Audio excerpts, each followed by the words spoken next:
네, 이제 수업 시작하도록 하겠습니다. 아까 잠깐 말씀드린 이제 강의 개요에 이어서 이제 그러면 어떤 문제를 어떻게 푸는 게 좋으냐, 요 내용에 대해서 잠깐 설명하고 본 내용으로 들어갈게요. 자, 우리가 이제 이 여러 문제 영역들이 있을 때 시험장 들어갔을 때 어떤 걸 먼저 풀고 어떤 걸 나중에 풀어야 되냐, 이게 되게 고민이 많이 되는 상황이잖아요, 그죠? 그래서 이제 제가 정리를 한 거는 제 개인적인 스타일인데요. 아마 이게 아마 대부분의 학생들은 이게 맞을 겁니다. 근데 좀 개별적으로 좀 특이한 경우, 자기만의 그 노하우가 있는 경우는 자신의 방식대로 하는 게 제일 좋습니다. 저는 일단 기준은 의사소통으로 잡습니다. 의사소통. 보통 대다수의 학생들이 시험장 갔을 때 의사소통은 거의 풀거든요. 그래서 의사소통을 기준으로 했을 때, 자, 의사소통보다 더 빨리 풀 수 있는 영역하고요, 의사소통보다 좀 늦게 풀 수 있는 영역으로 나눌 수가 있을 겁니다. 응용수리, 수추리, 추리형에서 이제 명제 참거짓, 그 다음에 모듈형, 그 다음에 계산 문제, 이렇게 돼 있는데, 요 위에 네 개를 모듈형이라고 생각하시는 분들도 있고요. 뭐 저는 그게 뭐 무슨 의미인지는 잘 모르겠지만 하여튼 이거를 해서 이제 이게 나오는 시험을 피두령, 저게 안 나오고 요쪽에 있는 것만 나오는 것을 뭐 핏셋형, 이렇게 얘기를 많이 하시는 것 같은데, 왼쪽에 있는 그 응용수리, 수추리, 그다음에 명제 참거짓, 모듈형, 그다음에 계산, 요런 문제들이 의사소통보다는 다소 시간이 좀 적게 걸립니다. 저런 문제들의 특징은 뭐냐면 본문이나 표의 길이가 좀 작죠. 크진 않잖아요, 그죠? 그러니까 문제 길이가 어때요? 작을 겁니다, 아마. 그래서 보통 여기 있는 뭐 자료 해석이나, 그다음에 언어 추리나, 문제 해결 능력, 상황 판단 같은 문제나, 자원 관리 같은 경우는 글이 길잖아요, 그죠? 그러니까 긴 글을 읽고 풀어야 되니까 시간이 다소 걸릴 수가 있고, 저쪽은 좀 짧습니다. 근데 이제 시험이 만약에 응용수리, 수추리, 뭐 명제 참거짓 이런 게 나왔는데 저거를 못 풀면 합격이 거의 힘들다고 보셔야 돼요. 왜? 빨리 풀 수 있는 영역이니까. 근데 여기서 이제 조금 갈리는 영역이, 여기서 이제 그 계산 문제라는 건 뭐냐면요, 자료 해석이 이제 표가 하나 나왔을 때 1번이 옳은 것 고르시오, 2번이 계산 문제, 계산하는 문제 나옵니다. 근데 여기서 이제 학생들이 제가 설명 쭉 했을 때, 그래, 뭐, 맞아, 대충 맞아, 라고 하겠지만, 여기서 이제 막 갈리는 게 이걸 겁니다.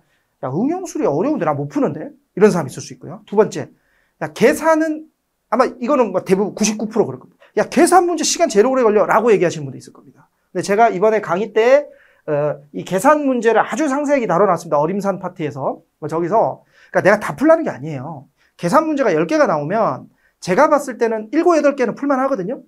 최소. 그런데 이제 그 중에서 아무래도 여러분들이 조금, 저만큼은 못한다고 치더라도 6개, 7개 정도는 풀 수도 있을 겁니다. 그러면 10개 중에 한 6개만 풀어라는 거예요. 그러니까 문제가 나왔을 때. 근데 지금은 계산 문제 나오면 10개 덮어놓고 다 넘어가잖아요. 그죠? 그렇게 해갖고는 안 된다. 계산 문제는 풀 수 있는 문제랑 풀 수 없는 문제를 구별할 수 있습니다. 충분히. 근데 이거를 이제 제가 집중적으로 강의해서 했으니까 이거 좀 참고해 주시고요.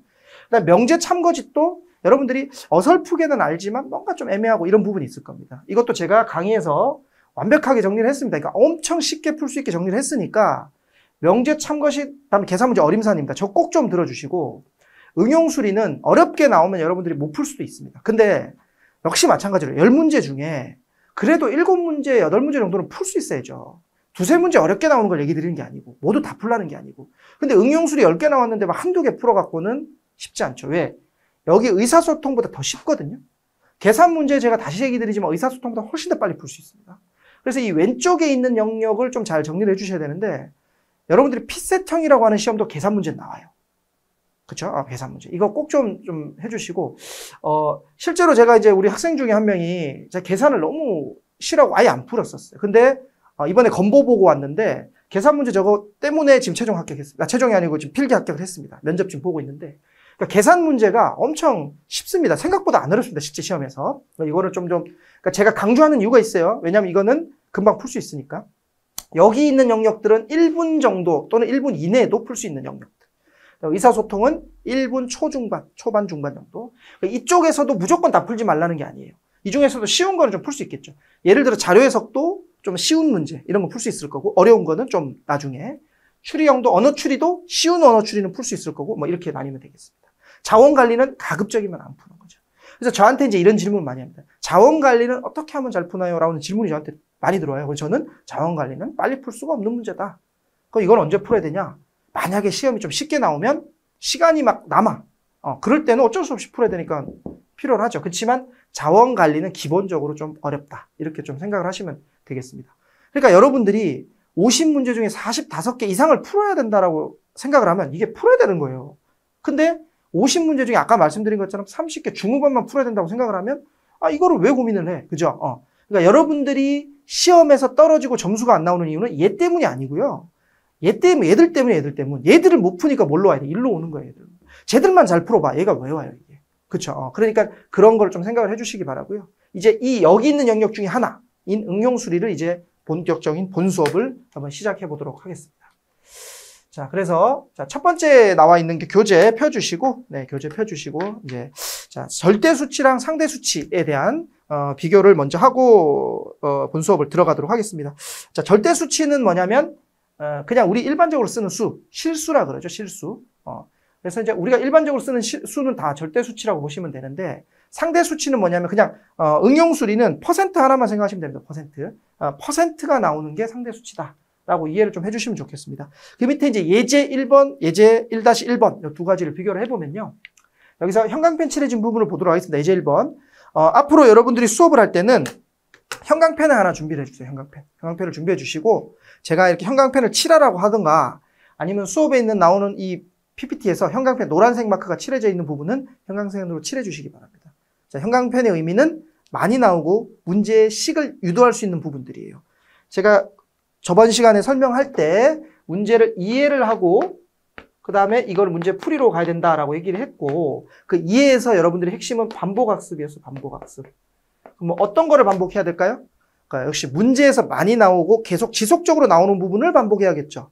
그 지속적으로 나오는 부분은 형광펜으로 칠하는 겁니다. 요게 중요하니까. 자, 그래서 형광펜 꼭 좀 칠해 주시고, 자, 여기서 보면 첫 번째 1번 문제, 원가에 25% 형광펜 칠해 주시고, 25%. 그 다음에 또 10%. 이게 뭐예요? 25%, 10%가 상대 수치죠. 비율이죠. 그죠? 비율. 그 다음에 350원은 뭐예요? 절대 수치입니다. 자, 이 얘기를 왜 드리느냐? 여러분들이 문제를 봤을 때 글을 읽고 글의 문장의 의미를 이해하고 식을 세우면 시간이 좀 걸립니다. 어렵고. 그러니까 거기 나오는 아까 말씀드린 형광펜의 표현들을 미리 공부를 해두고 미리 공부를 해둔 상태에서 저 표현을 보면 바로 식이 유도가 될 수 있습니다. 이게 우리 공부의 목표예요. 그래서 원가의 25% 이익, 모르는 사람 없어요. 제가 이 25%의 의미가 뭔지 설명하는 게 아니에요. 25%가 어떻게 식으로 유도되는지에 대해서 우리가 먼저 공부를 해두자 이거거든요. 자, 원가의 25%의 이익에서 25%, 이건 상대 수치입니다. 자, 그럼 제가 먼저 좀 정리를 해둘 건, 자, 이 식을 먼저 한번 세워보도록 할게요. 여기 식을 먼저 세우고 이 식의 의미를 한번 보도록 하겠습니다. 자, 원가의 25%의 이익을 붙여 정가를 정했다라고 했는데, 제가 여기 옆에다가 한번 설명을 한번 해볼게요. 자, 원가에다가 이익을 붙이면, 자, 이게 뭐가 되냐? 이게 정가가 됩니다. 정가. 그쵸? 내가 이제 어떤 장사를 하는데 물건을 5,000원에 떼왔어. 1,000원에 내 이익을 붙여서 팔면 얼마예요? 6,000원이죠? 6,000원. 이렇게 됩니다. 근데 이제 문제가 이렇게 되면 너무 쉬우니까 보통 우리는 이 단계에서 또 할인이 들어가요. 보통. 자, 정가에다가 할인을 하는 거죠. 이 정가는 예를 들면 우리가 물건 살 때 뒤에 있는 권장 소비자 가격. 근데 마트 가면 어때요? 할인하죠? 그래서 정가에다가 할인액을 빼주면, 자, 여기 식이 하나가 있고 여기 식이 있고, 두 번째 식은 자, 정가에다가 할인액을 빼주면 판매액이 됩니다. 판매. 이렇게 됩니다. 판매. 자, 근데 우리가 보통 자, 할인을 하나도 안 해주면 정가가 판매액이 되겠죠. 그러니까 예를 들어 우리가 아이스크림이 하나 1,000원인데 편의점 가면 그냥 1,000원에 파는 거예요. 할인을 안 하니까. 마트 가면 500원을 할인해서 500원에 팔고, 이런 식일 겁니다. 자, 여기서 지금 들어간 식이 뭐예요? 덧셈식이죠. 덧셈식. 그죠? 덧셈식이 들어갔습니다. 자, 근데 이거를 저 문제 식대로 하려고 그러면 비율의 식을 곱해줘야 됩니다. 어떻게 바꿔야 되냐? 자, 원가에다가 25% 이익을 붙였어요. 보통 이렇게 25% 이익이라고 하면 보통의 경우 원가의 25% 이익을 붙인다는 얘기거든요. 그럼 식을 세우면 이렇게 되죠. 원가에다가 이익이 들어가니까 이익이 어떻게 되냐? 원가 곱하기 25%. 이렇게 될 겁니다. 이게 정가가 되겠죠. 정가. 이런 식으로 식이 정리가 됐을 겁니다. 원가 플러스 원가 곱하기 25%. 자, 요 식을 정리를 하면, 자, 원가 곱하기 25%죠. 그죠? 그러니까 이거는 100분의 125%, 100분의 125가 되는 겁니다. 100분의 125. 25가 100분의 25니까 원가에다가 원가에 25%를 더해줬으니까 요렇게 될 겁니다. 요런 식이 되겠죠. 요게 정가가 되겠습니다. 요렇게 됐습니다. 이렇게 됐죠. 자, 그런데 이제 제가 여기서 얘기 드리고 싶은 내용은 뭐냐면 이 시계 형성 과정이에요. 자, 만약에 이 밑에 질문을 보도록 하겠습니다. 자, 원가에 1-1은 원가에 700원의 이익을 붙여 정가를 정했다 그랬어요. 그러면 이 식이 어떻게 됩니까? 이 식은 자, 원가에 700원의 이익을 보였다고 했으니까 원가에다가 플러스 700원을 했을 때 이게 정가가 됐죠? 정가. 이렇게 됐습니다. 정가. 이렇게 됐죠? 자, 그런데 여기는 지금 덧셈식이 들어왔고 덧셈식이 여기는 지금 곱셈식이 들어왔어요. 곱셈식. 이겁니다. 제가 얘기하고 싶은 거. 곱셈식. 즉, 자, 비율이 나오면 문제에서 비율, 상대수치, 즉 퍼센트, 상대수치가 나오면 그 식은 뭐로 연결이 되느냐? 곱셈식으로 연결이 됩니다. 곱셈식. 곱셈식. 상대수치가 나오면 곱셈식으로 연결이 됩니다. 절대수치가 나오면 무슨 식으로 연결될까요? 물론 곱셈식은 나눗셈을 포함하고 있어요. 이게 곱하기가 넘어가면 나눗셈 되는 거니까 나눗셈, 곱셈 또는 나눗셈식이 되는 거고요. 자, 다음에 절대수치, 즉 700원이라는 절대수치가 나왔잖아요. 700원. 자, 700원이라는 절대수치가 나오면 이건 뭐가 되냐면 원가에다가 덧셈 또는 뺄셈식이 되는 거예요. 뺄셈식. 자, 그래서 여러분들이 문제를 이해하는 게 아니고 이 식의 구조를 딱 파악을 하고 있어야 돼. 자, 문제를 봤을 때 25% 저거는 곱해져야 되겠구나. 어떤 식으로 곱해든. 그 다음에 10% 할인. 저것도 뭐가 되겠어? 아, 저것도 곱해야 되겠구나. 그런데 뒤에 350원. 저거는 뭐예요? 아, 저거는 더하거나 빼줘야겠구나. 이렇게 지금 생각이 되는 거예요. 이렇게 식이 나오는 겁니다. 절대수치는 덧셈 또는 뺄셈식. 다음에 상대수치는 곱셈 또는 나눗셈식. 제가 이게 여러분들이 모른다는 게 아닙니다. 다시 얘기 드리지만 우리는 아는 정도로는 시간을 줄일 수 없어요. 시간을 줄이려면 이 내용을 우리가 미리 알고 예측을 해야 되는 상황까지 와야 되는 겁니다. 자, 그러면 이 문제의 식을 이제 그렇게 해서 한번 세워보도록 할게요. 자, 그러면 원가의 25% 이익이라고 했으니까 원가 곱하기 100분의 125. 요게 정가가 됐어요. 자, 다음에 10%를 할인했다 그랬어요. 10%를 할인하면은 자, 원래 100이었던 게 90이 되잖아요. 그죠? 그러면 이거는 식이 뭐가 되냐면 10%를 할인했으니까 곱하기 100분의 90을 해주셔야 됩니다. 이게. 자, 요까지 과정이 식으로 바로 나올 수 있어야 되는 겁니다. 자, 이게 뭐냐? 이게 정가입니다. 이게 정가예요. 자, 근데 정가가 아니고 판매가죠. 판매가. 자, 근데 문제는 뭐라 그랬냐면 350원에 이익이 남아야 된다 그랬거든요. 이익. 그쵸? 이익이 남아야 된다 그러니까 이 판매가가 얼마가 돼야 되냐면 원가 플러스 350원이 돼야 되는 거예요. 350원. 그쵸? 원가에 350원에 이익이 남아야 되니까 식이 저렇게 되는 거예요. 지금 350원 앞에 무슨 식이 붙었어요? 덧셈식이 붙었죠. 이겁니다. 단순한 원리는. 자, 그러니까 이거를 정리를 해주시면 되는 거예요. 정리를. 자, 그럼 이걸 어떻게 하느냐? 자, 이게 일단은 여기서 이제 이 조금 편하게 하려면 이게 이렇게 되죠. 이렇게 10분의 9가 되고 요게 넘어가면 이 식이 어떻게 되냐면 자, 요거를 제가 요거 좀 정리 한번 해보도록 하겠습니다. 자, 1000분의 125 곱하기 9가 됩니다. 1000분의 125가 8분의 1이거든요. 8분의 1. 요거는 여러분들 그냥 좀 계산하셔도 상관은 없습니다. 근데 1000분의 125가 8분의 1이기 때문에 이게 8분의 9가 돼요. 8분의 9. 그러면은 요 식이 정리가 되면 원가 곱하기 8분의 9는 원가 플러스 350원이니까 이게 원가가 좌우로 넘어가면 빼기 원가는 이게 350원이 돼요. 그래서 원가 곱하기 8분의 9에다가 원가를 빼주니까 이거는 원가 곱하기 8분의 1이 되겠죠? 자, 그래서 원가 곱하기 8분의 1이 되니까 원가 곱하기 8분의 1은 350원이 되니까 자, 이게 8분의 1에 8이 넘어가서 350 곱하기 8 이렇게 계산해 주시면 되겠습니다. 350 곱하기 8 이렇게 되면 원가가 나옵니다. 그래서 이 물건의 원가는 얼마인가 해서 350 곱하기 8 해주시면은 38, 24, 85, 40이니까 2,800원 이렇게 나옵니다. 2,800원. 자, 이 문제에서 이런 식을 구성하는 원리는 여기서 곱셈이 나왔고 여기 덧셈이 나왔습니다. 그러니까 결국은 여러분들이 식을 빨리만 세워주시면 문제를 빨리 푸는데 큰 지장은 없거든요. 그래서 이 식을 빨리 세우는 핵심은 뭐냐면 여기 나와 있는 표현에 대한 이해가 빨라주시면 되겠습니다. 그래서 여러분들이 제일 먼저 문제를 봤을 때는 뭐를 봐야 되냐? 나와 있는 숫자가 절대수치냐 상대수치냐 이게 제일 중요합니다. 절대수치냐 상대수치냐. 아래 또 보도록 하겠습니다. 원가에 700원의 이익을 붙였다 그랬으니까 원가 플러스 700원이 되고요. 그 다음에 정가를 정했는데 판매가 잘 되지 않아서 350원을 할인했대. 그러면 이제 350원을 할인을 했겠죠. 이렇게 했습니다. 그랬을 때 원가의 12.5%가 이익으로 남았다. 이 12.5가 얼마겠어요? 8분의 1이겠죠. 8분의 1. 그래서 결국 이건 뭐냐면 원가 플러스 원가의 8분의 1이 이익으로 남았다. 이렇게 되는 겁니다. 이런 식으로. 이런 식으로. 그러면은 원가 없어지고 여기가 350원은 원가 곱하기 8분의 1이 되겠죠. 이런 식으로. 이렇게 됩니다. 마찬가지로 넘어가면 350 곱하기 8. 결론적으로 예제 1과 예제 1-1은 같은 문제입니다. 같은 문제. 같은 문제인데 여기서 표현은 자, 700원, 350원을 절대 수치로 하고 이 뒤에 이익을 상대 수치로 한 문제와 위쪽에 25%, 10%를 상대 수치로 하고 자, 350원을 절대 수치로 한 문제로 바뀔 수가 있는 거예요.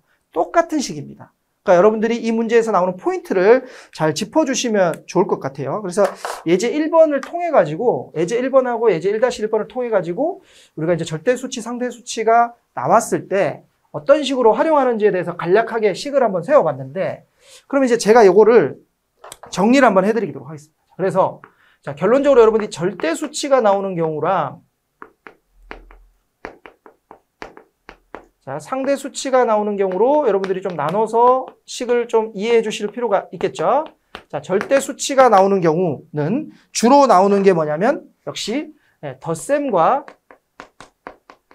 뺄셈식이 주로 나올 겁니다. 덧셈하고 뺄셈식. 더해주느냐 빼주느냐. 그죠? 그 다음에 상대 수치가 나왔을 때는 곱셈 또는 나눗셈식이 주로 나올 겁니다. 이게 제가 무조건 이렇게 나오는 건 아닌 이유는 문제에서 약간 꼬아서 내는 경우도 있을 수 있기 때문에 그런 부분은 이제 스텝 2 좀 어려운 단계에서 보시면 됩니다. 자, 덧셈 또는 뺄셈식이 나왔을 때 우리가 어떠한 식을 주로 쓰게 되느냐, 어떠한 식을 주로 쓰게 되느냐 이거예요. 요 경우는 우리는 주로 둘의 차이나 또는 소거를 해주는 경우가 주로 풀이법이 됩니다. 자, 덧셈하고 뺄셈식이 나옵니다. 그러니까 절대 수치가 나왔을 때는 주로 차이나 소거를 활용하는 풀이를 주로 쓰게 됩니다. 요거를 이제 요 시간에 주로, 이번 시간에 주로 배우게 될 겁니다.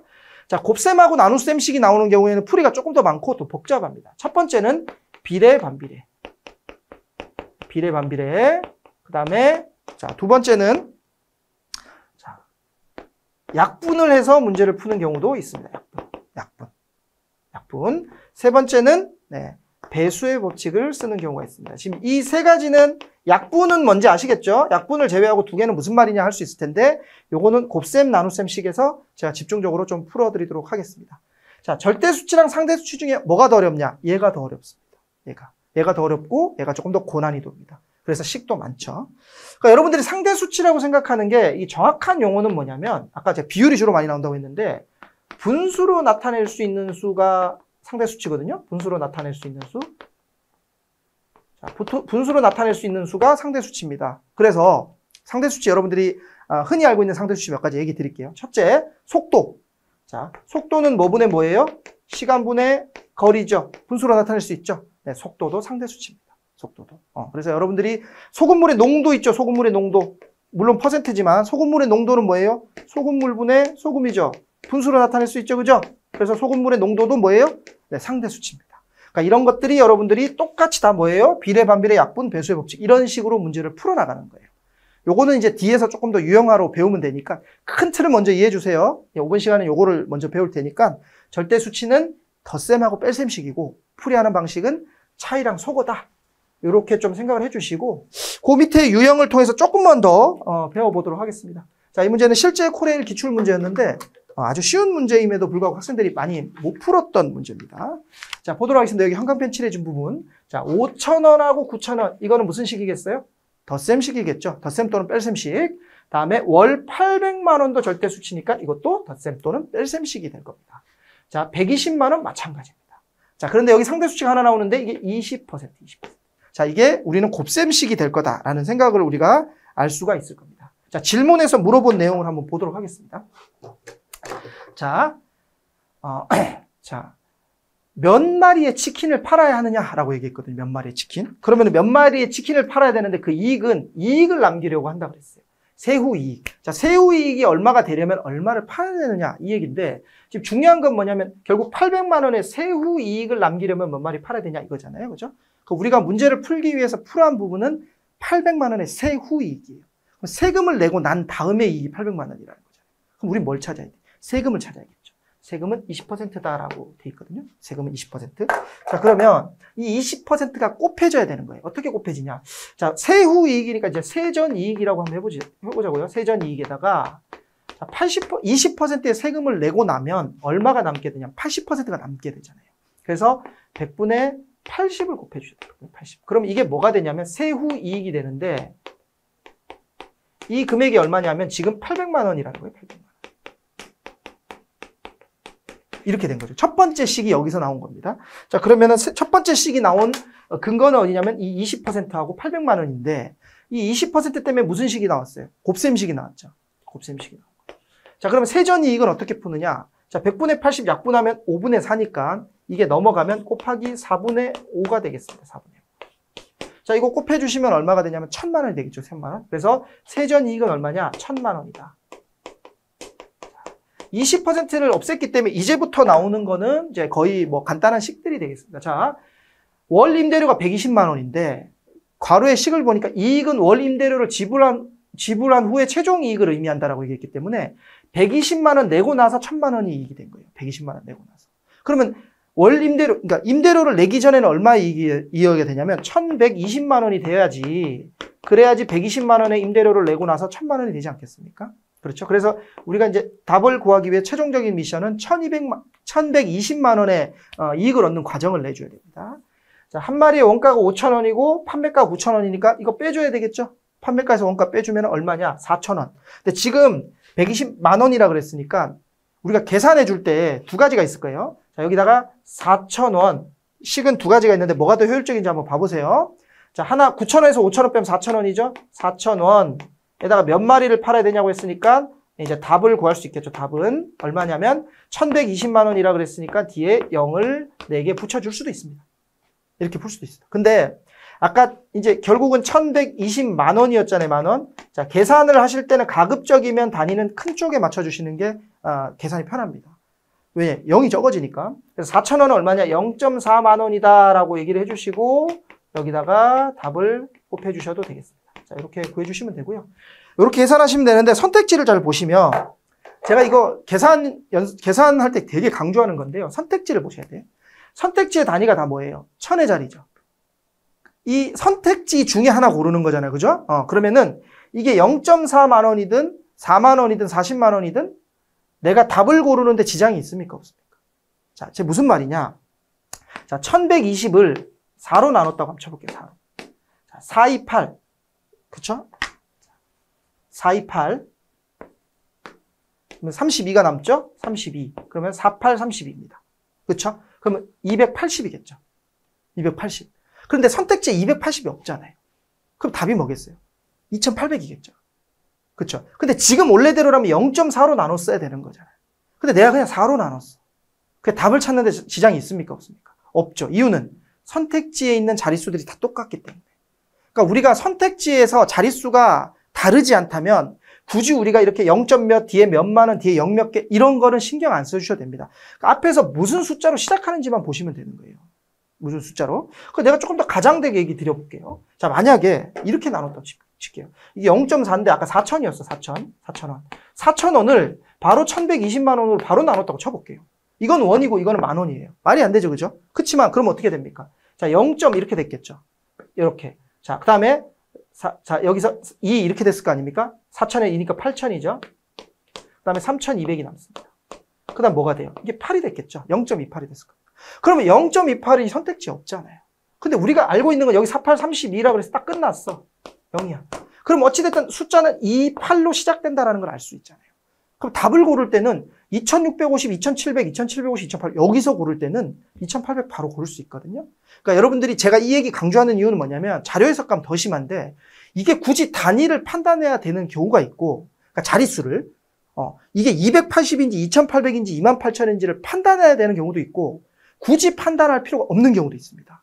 그럼 우리는 판단할 필요가 없는 지금과 같은 문제에서는 굳이 이게 0.4만 원인지 4만 원인지 4천만 원인지 뭐 이런 거를 여러분들이 볼 필요는 없어요. 그래서 9,000에서 5,000 뺐을 때 4,000원이 남으면 그냥 4로 나눠주면 되는 겁니다. 4로.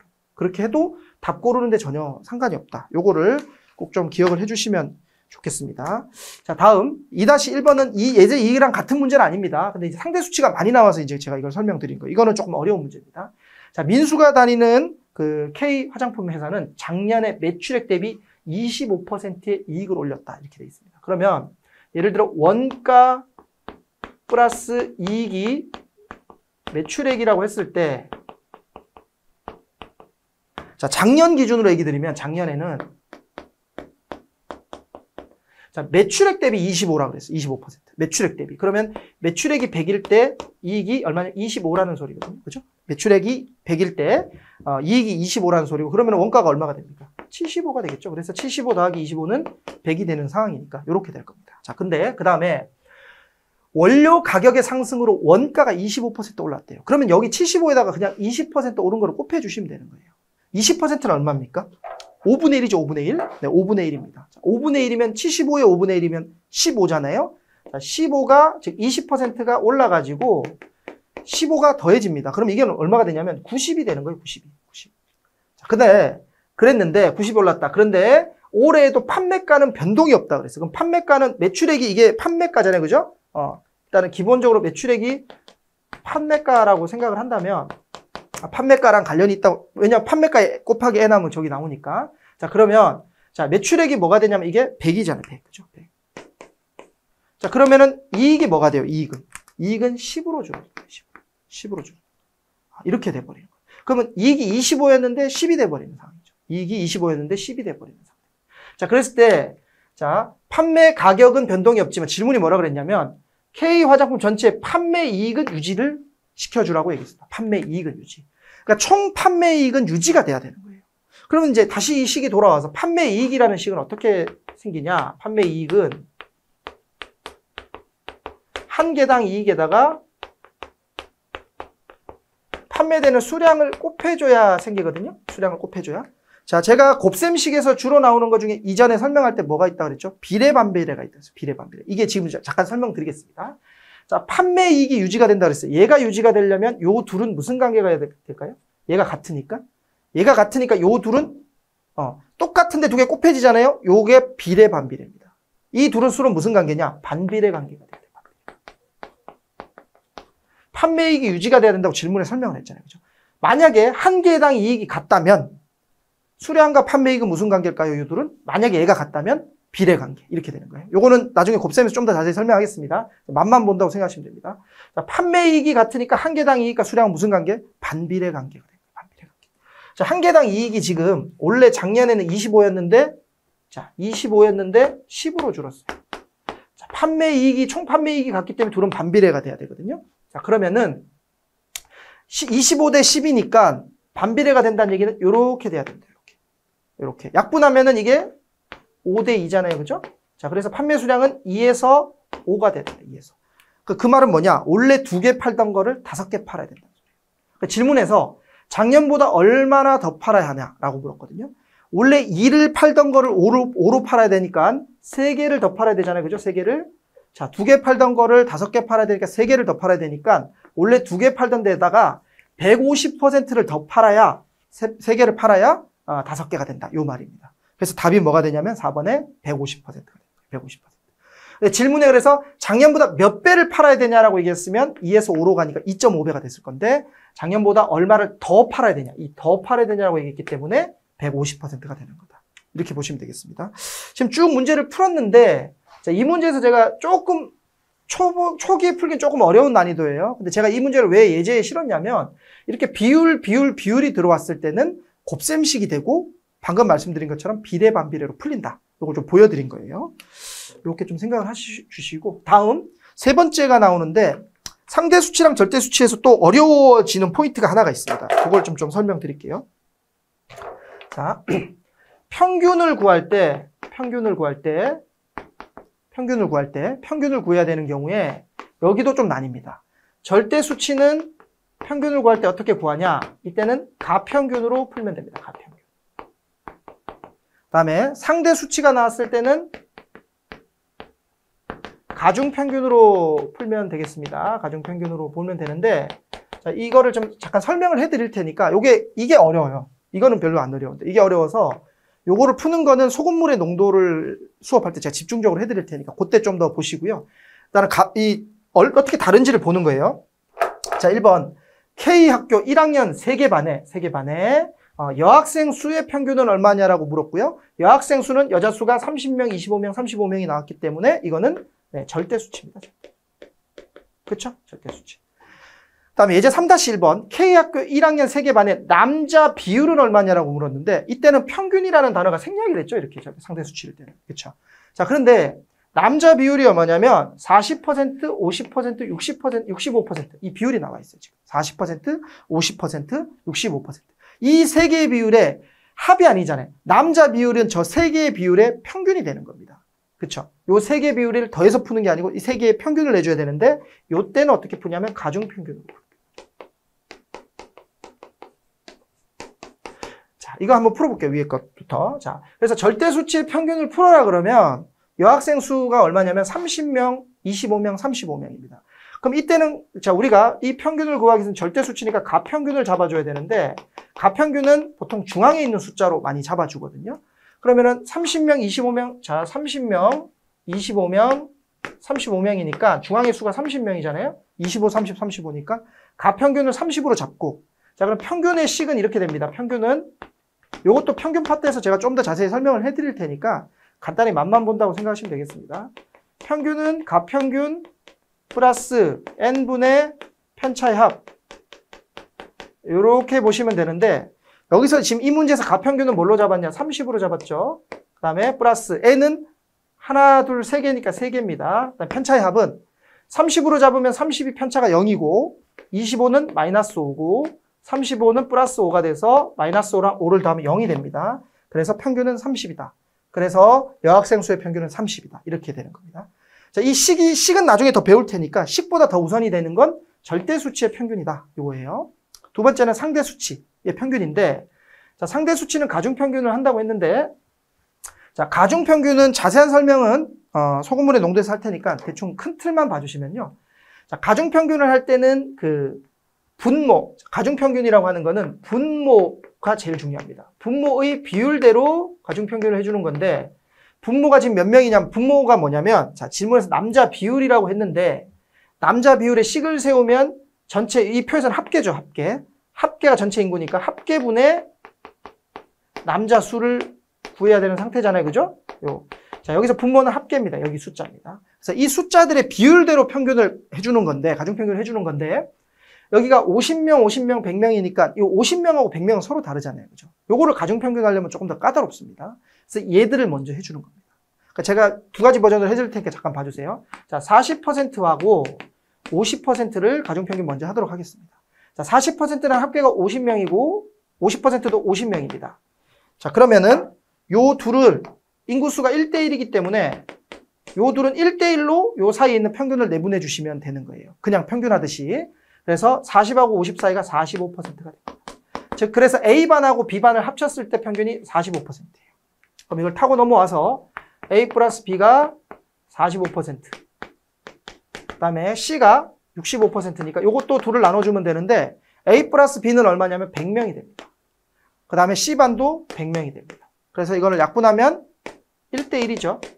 이것도 반대로 보내주시면 1대1로 이걸 내분해주시면 이게 55%가 되는 식입니다. 이렇게 푸는 걸 가중평균이라고 얘기를 하는 거거든요.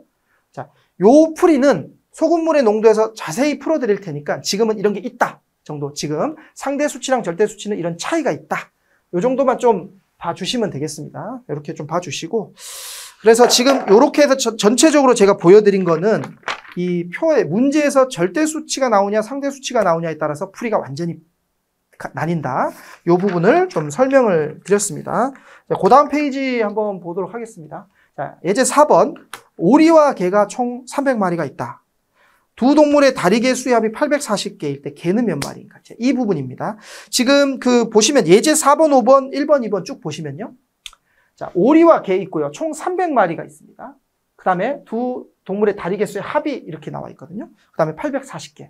여기서 일단 840개 뭐예요? 절대수치죠? 절대수치. 그 다음에 합. 많이 나오는 표현인데 합, 총 이런 거는 합하고 총 이런 얘기는 더하기 하라는 얘기거든요. 주로 더하기 하는 식이 뭐였죠? 절대 수치식이었죠. 그 다음에 840개도 뭐예요? 절대 수치죠. 300마리도 뭐예요? 절대 수치입니다. 그래서 예제 4번 문제는 이거는 덧셈식으로 이루어진 풀이겠구나. 둘의 차이를 이용하는 풀이겠구나. 라는 생각을 할 수 있어야 된다는 거예요. 자, 다시 정리해 드릴게요. 절대 수치가 나왔을 때 주로 풀이 뭐가 쓰인다 그랬죠? 네, 덧셈이나 뺄셈식. 그래서 이거를 풀기 위한 우리 풀이 방법은 둘의 차이를 활용하거나 소거를 해준다라고 얘기를 드렸어요. 그래서 차이.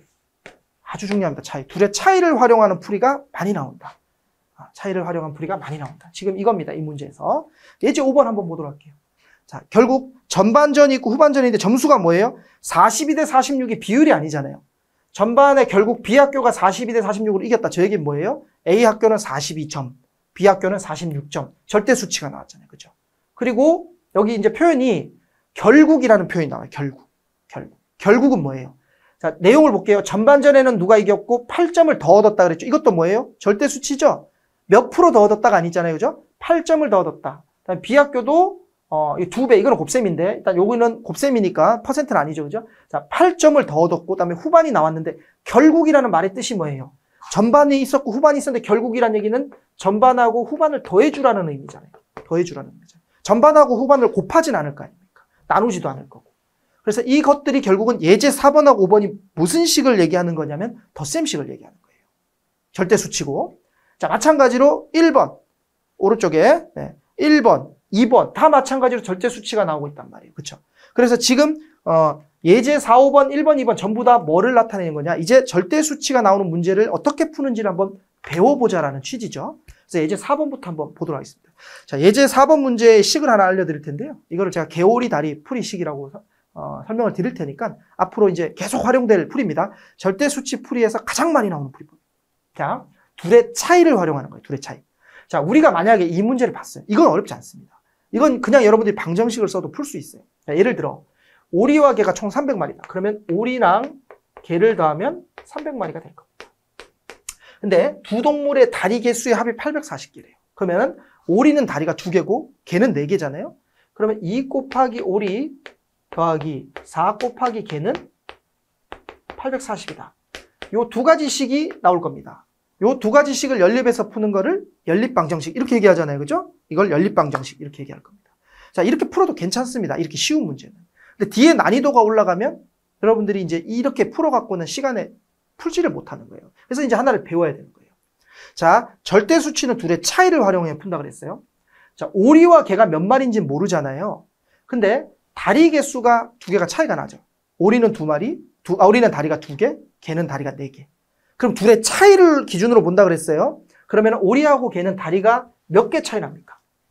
다리가 2개 차이 나잖아요. 그죠? 이게 개오리 다리 개수 풀이의 핵심입니다.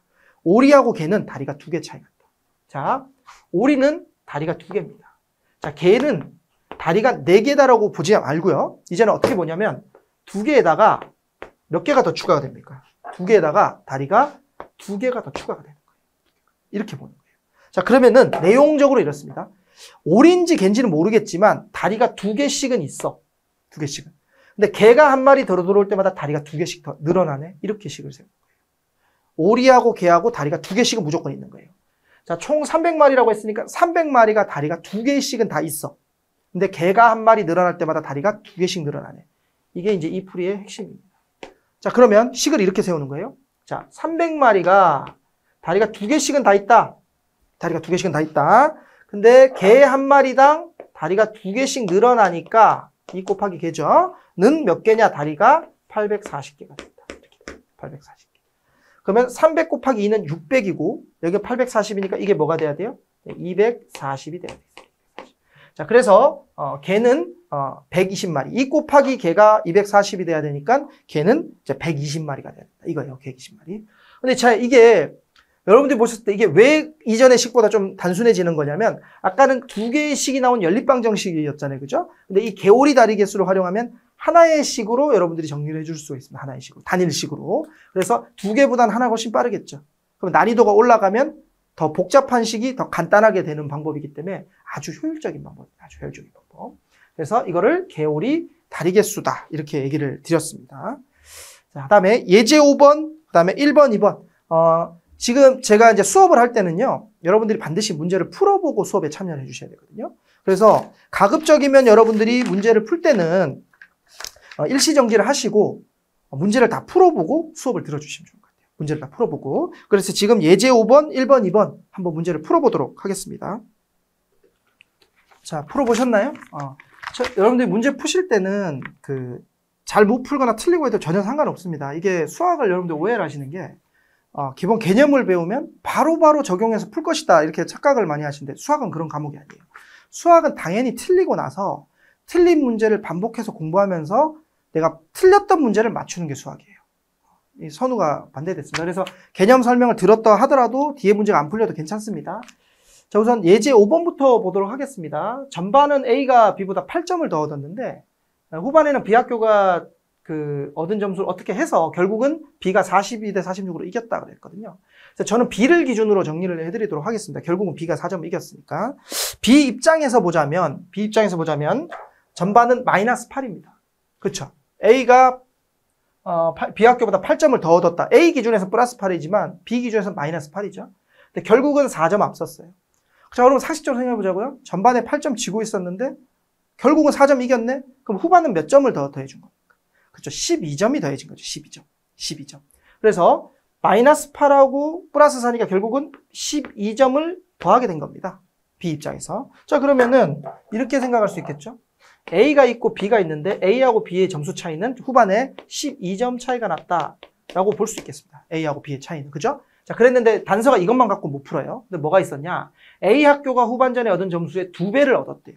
B학교는 A학교가 얻은 점수의 2배를 얻었대. 그랬을 때 A학교가 X일 때 그럼 B학교는 EX가 되는데 X하고 EX의 차이는 얼마예요?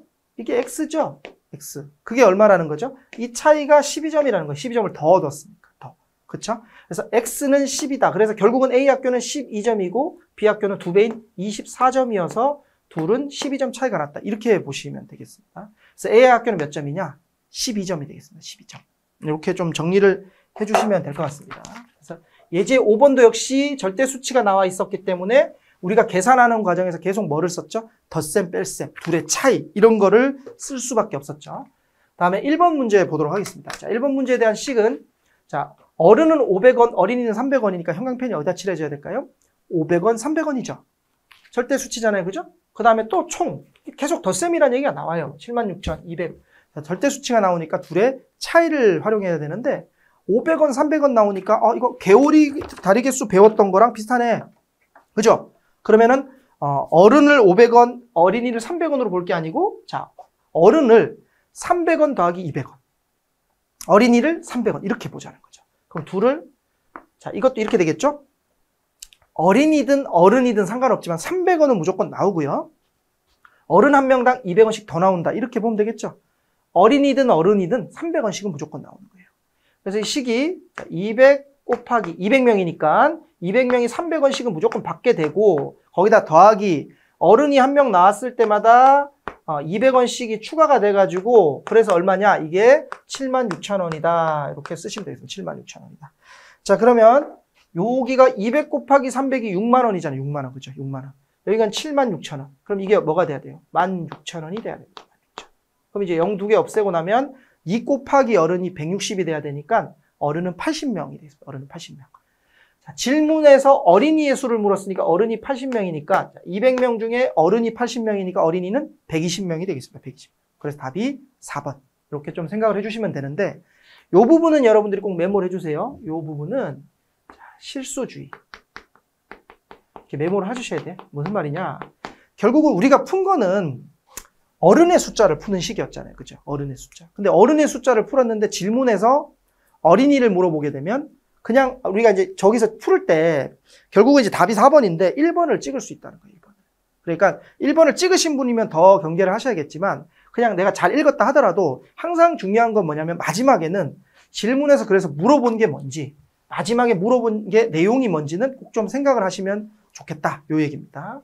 이렇게 보시면 되겠습니다. 자, 2번은 자, 여기도 역시 형광펜 칠해 주셔야 될 부분은 100원하고 150원이죠. 근데 그것만 있는 게 아니에요. 뭐야? 40잔이 더 팔렸다. 이 40잔이 더 팔렸다는 것도 역시 덧셈식이잖아요. 이 두 가지에 대한 내용을 좀 보도록 하겠습니다. 자, 우리가 100원하고 150원이니까, 이렇게 생각하실 수 있잖아요. 자, 150원짜리 음료수는 100원 더하기 50원. 그 다음에 여기는 100원. 이렇게 해서 풀고 싶은 거예요, 풀고. 근데 그러면 이렇게 풀 거면 뭐냐면 100 곱하기 뭐를 해야 되냐면 여기 들어가야 될 대상이 뭡니까? 여기 들어가야 돼요. 자, 100원하고 150원짜리 음료수를 팔았으니까 자, 둘 다 최소한 100원씩은 들어올 거 아니에요. 그리고 150원짜리 음료수 하나 팔 때마다 50원씩 추가로 들어온다고 봤을 때 여기 들어와야 될 건 뭐냐면 총 판매수, 총 판매가 몇 개가 됐는지에 대한 식이 문장이 위에 있을 때는 이 식을 써도 되는 거예요. 근데 봤는데 없어. 그쵸? 근데 그 이전 문제랑 비교 한번 해보자고요. 여기는 뭐냐면 500원, 300원이라 그랬으니까 뭐예요? 무조건 300원씩은 번다. 그러니까 총 몇 명이 팔았냐? 200명이 입장했다. 이게 나왔잖아요, 총. 그러니까 이 식이 쓰여질 수 있었던 거예요. 근데 지금 이 문제는 그게 없어. 그럼 저걸로는 풀릴 수가 없습니다. 그럼 이건 어떻게 풀어야 되냐? 그래서 이 문제를 조금 헤매십니다. 2번 문제를. 자, 2번 문제 식을 좀 제가 정리를 간단하게 해볼게요. 자, 단가랑 수량을 곱하면 판매 금액이에요. 그죠? 단가랑 수량을 곱하면 판매 금액이 나옵니다. 그런데 얼마가 팔린지 모르지만 100원짜리 음료수가 150원짜리보다 40잔이 더 팔렸다 그랬어요. 그러면 자, 이게 XX잖아요. 그죠? XX. 자, 그랬을 때 여기가 더하기잖아요. 다. 자, 그런데 그러니까 지금 이제 제가 이제 이 설명하면 자, 네가 무조건 덧셈식만 쓰인다며. 아니요. 그러니까 이것도 위에도 200 곱하기 300원 있잖아요. 덧셈식에서 곱셈이 안 나오는 것도 아니고 곱셈식에서 덧셈이 안 나오는 것도 아니지만 식을 이루는 기본, 이 문제를 푸는 가장 중요한 포인트는 덧셈에서 나온다는 거예요. 절대 수치는. 그 다음에 상대 수치는 곱셈에서 나오고 그 얘기입니다. 자, 그래서 결론은 여기서 단가 곱하기 수량이 판매 금액인데 여기가 이제 X잔이고 여기가 X잔이잖아요. 그죠? 근데 여기가 플러스가 나와. 근데 우리가 이 문제가 왜 풀기 어렵냐면 단가랑 수량이 다 있으면 판매 금액이 쉽게 구할 수 있어요. 근데 이거는 단가도 100원인지 150원인지 뭐를 몇 잔 팔았는지 안 알려줬고 판매 수량도 안 알려줘서 문제였거든요. 근데 이 덧셈식 여기 부분이 40장이 더 팔렸다 그랬어요. 그래서 40장이 더 팔린 이 금액은 우리가 바로 구할 수가 있게 돼 있거든요. 40잔이. 더 팔린 게 다 뭐예요? 100원짜리 음료수잖아요. 100원, 자 보세요. 100 곱하기 X 플러스 40이고 150 곱하기 X인데 150 곱하기 X는 X를 모르기 때문에 식으로 남습니다. 100 곱하기 X 플러스 40에서도 100X는 그렇게 남는데 100 곱하기 40은 숫자로 우리가 구할 수 있잖아요. 그렇죠? 100 곱하기 40이 얼마예요? 4,000원이에요. 4,000원. 그래서 여기 메모를 해주세요. 40잔이 더 팔렸다. 이 금액이 얼마냐면 4,000원이 되는 거예요. 4,000원. 4,000원이 더 팔린. 그러면은 총 19,000원이었는데 4,000원이 더 팔린 금액이죠. 그러면은 이 문제에서 우리가 식을 이렇게 정리해 보자고요. 더 팔린 4,000원을 제외하면 어떻게 되죠? 제외하면은 15,000원이 됩니다. 15,000원. 그럼 여기다가 지금 제가 불러드린 내용 한번 써보세요. 자, 이렇게 제가 불러드리겠습니다. 자, 100원짜리 X잔과 150원짜리 X잔을 팔면, 자, 100원짜리 X잔과 150원짜리 X잔을 팔면 판매 금액은 15,000원이다. 이런 식이 되는 거예요. 100원짜리 X잔과 150원짜리 X잔을 팔면 판매 금액은 15,000원이다. 여기서 이걸 제외하고 났더니 100원짜리 X잔과 150원짜리 X잔만 남게 되는 거예요. 그러니까 식이 어떻게 되죠? 그렇게 되면 100X 더하기 150X는 15,000원이기 때문에 자, 15,000원이 되죠. 아주 간단한 식이 됩니다. 자, 이렇게 100하고 150을 더하면 250X입니다. 자, 250X는 15,000원이기 때문에 네, 그렇게 되면은 X는 60잔이 딱 나오죠. 60잔.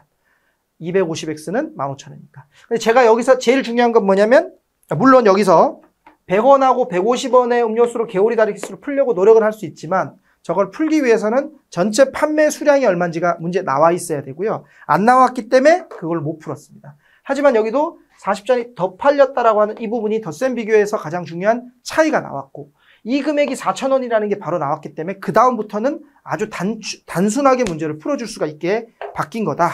이렇게 여러분들이 생각을 해주시면 되겠습니다. 자, 그 다음에 3번하고 4번도 여러분들 한번 풀어보도록 하겠습니다. 자, 한번 풀어보도록 하겠습니다. 3번. 자, 연필은 60원이고요.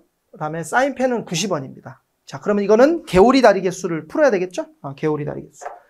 그래서 총 18자루를 샀는데 이렇게 돼 있습니다. 자, 그러면 자, 18자루를 연필이든 사인펜이든 60원씩은 내야 되는 거예요. 그래서 60 곱하기 18 이렇게 나오고요. 더하기 사인펜 하나당 30원씩 더 나오잖아요. 그죠? 그래서 30 곱하기 사인펜은 얼마냐? 1,500원을 냈더니 거스름 돈이 240원이었다. 그러니까는 이거는 절대 수치잖아요. 그죠? 그것도 빼주면 되겠죠. 1,500원하고 240원. 그래서 실제로 낸 돈은 얼마냐? 1,500에서 240 빼주면 1,260 이렇게 나오겠습니다. 이런 식으로 나오겠습니다. 자, 요게 1,080입니다. 1,080 계산하시면 6일은 6, 68, 48이니까 1,080. 자, 그럼 1,080이고 1,260이 되기 위해서는 이건 뭐가 돼야 되냐면 180이 되겠습니다. 자, 사인펜은 6자루인데 역시 제가 아까 실수 많이 나온다 그랬죠? 연필은 몇 개냐 물었기 때문에 18자루 중에 사인펜이 6자루니까 12개 이거 해주시면 됩니다. 자, 이 문제 푸실 때 6을 찾으려고 했다가 선택지에 없어서 돌아왔으면 이거는 사실 운이 좋아 맞은 거예요. 선택지에 6이 있었으면 틀리는 거거든요. 요거 좀 주의를 좀 해주시면 되겠습니다. 다음 자, 4번 문제 한번 보도록 하겠습니다. 4번. 자, 1시간에 120페이지를 독서한다라고 했는데 50분 읽고 5분씩 휴식했을 때라고 되어 있거든요. 자, 그랬을 때 4시간 동안 읽으면 모두 몇 페이지를 읽게 될까?